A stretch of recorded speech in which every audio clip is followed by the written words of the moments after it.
बहुते धमाकेदार नाच गीत नकटा झूमर लेके आई हूँ। आप लोग सुनिएगा ज़रूर। आप लोग के अच्छा लगे तो वीडियो को लाइक, चैनल के सब्सक्राइब जरूर कीजिएगा। आप लोग के दिल से धन्यवाद। गोरी घूमे जनी जया दोपहरिया में, गोरी घूमे जनी जया दोपहरिया में, जो हो गोरी तुम्हें भूख लगत है, जो हो गोरी तुम्हें भूख लगत है। होटल के खाना कोठरिए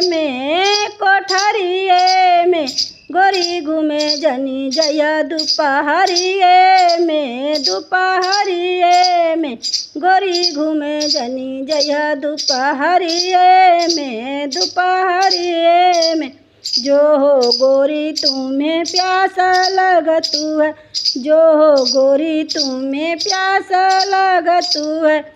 आरो के पानी कोठरिए में,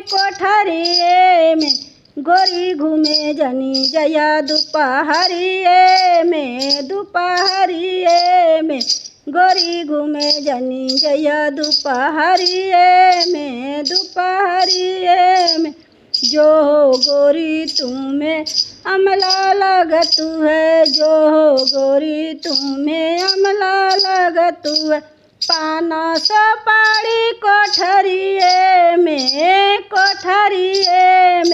गोरी घूमे जनी जया दोपहरिए में, दोपहरिए में, गोरी घूमे जनी जया दोपहरिए में, दोपहरिए में, जो हो गोरी तुम्हारे नीदा लगत है, जो हो गोरी तुम्हारे नीदा लगत है।